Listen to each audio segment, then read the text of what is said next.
wabarakatuh. Halo semuanya, perkenalkan nama saya Chelsea Aulia Matondang dari Prodi Administrasi Publik dengan nomor NIM 250210179.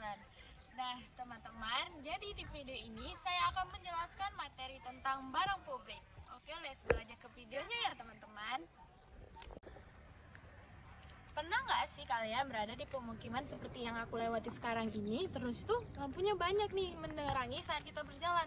Tapi kalian pernah mikir juga nggak sih kalau misalnya lampu ini kita bayar atau enggaknya? Nah jadi guys, lampu-lampu yang kita lihat tadi itu nggak dibayar ya. Itu merupakan barang publik. Nah pasti kalian nggak tahu kan apa itu barang publik. Jadi di sini aku akan menjelaskan apa itu barang publik. Oke. Nah, jadi guys, di sini saya akan menjelaskan apa sih itu barang publik. Nah, barang publik merupakan barang atau fasilitas yang disediakan untuk semua orang. Dan jika satu orang menggunakan fasilitas tersebut, itu tidak akan menghilangkan kesempatan orang lain untuk menggunakan fasilitas tersebut juga. Jadi guys, suatu barang dan jasa dapat dikategorikan menjadi barang publik memiliki dua sifat utama, diantara lainnya.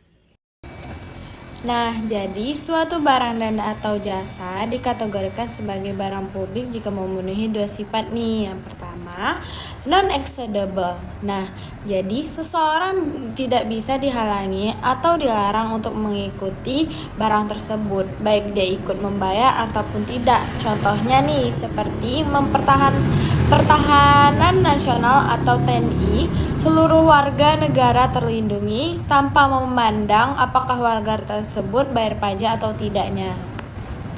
Nah, yang kedua itu ada namanya non-rivalrous atau yang bisa disebut juga tidak ada persaingan konsumsi. Yang dimana konsumsi seseorang atau barang tersebut tidak mengurangi jumlah atau kualitas yang tersedia bagi orang lain. Contohnya nih, seperti lampu lalu lintas yang seperti kita lihat tadi. Saat Anda melihat lampu merah dan berhenti, pengendara lain di samping Anda tetap bisa melihat lampu merah yang sama tanpa berkurangnya kualitas lampu merah tersebut. Yang ketiga, yaitu adalah kenapa sektor swasta ini sulit menyediakannya.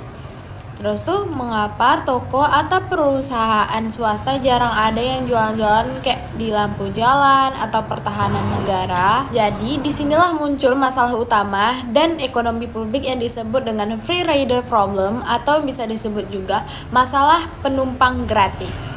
Nah, karena sifatnya ini non-excedable, siapa saja bisa pakai, orang-orang cenderung ini kayak enggan membayar secara sukarela. Mereka nih sering berpikir, ngapain sih saya bayar?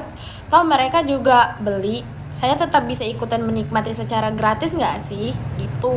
Jadi karena tidak ada yang membayar, perusahaan swasta ini jadi malas untuk kayak mau jualan karena nggak dapat keuntungan dari hal tersebut.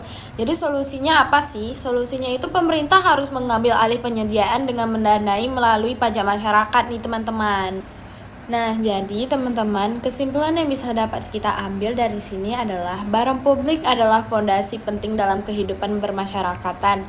Tanpa keterlibatan pemerintah dan kontribusi pajak dari masyarakat, barang-barang vital seperti lampu jalan, taman kota, hingga keamanan negara tidak akan pernah tercipta karena tidak menguntungkan bagi pasar swasta.